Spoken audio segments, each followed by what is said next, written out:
the actual bill that's coming out, and last session also, actually create a social equity fund. The social equity fund would help the Native Hawaiians, would help those who were, who are marginalized because of the war against drugs.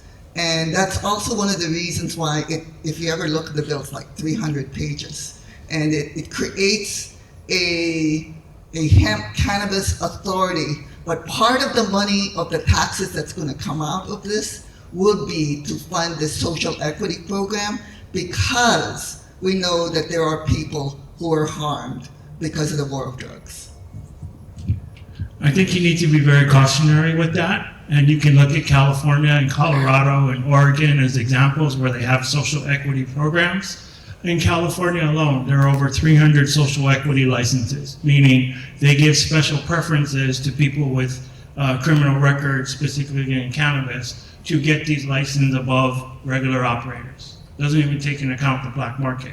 And out of these 300 or so licenses, the ones that actually are able to have their own dispensaries and cultivations and manufacturing are probably less than 1%. Why? Because everybody knows how much it is to break in. The barrier of entry to cannabis is quite high. So they give these licenses out, they can have up to 51% go of the business, and they take 49% and they'll sell it to a large organization like myself or somebody else that does it.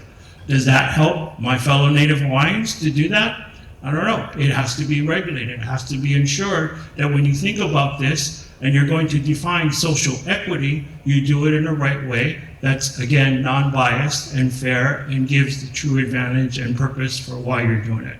Again, going back to the previous questions, you have to really look at what other states have done, correct the mistakes so you can do it.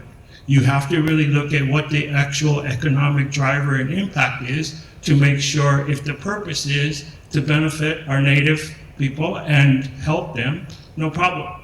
But how are you going to do that? And number two, most importantly, are you going to enforce that? Thank you.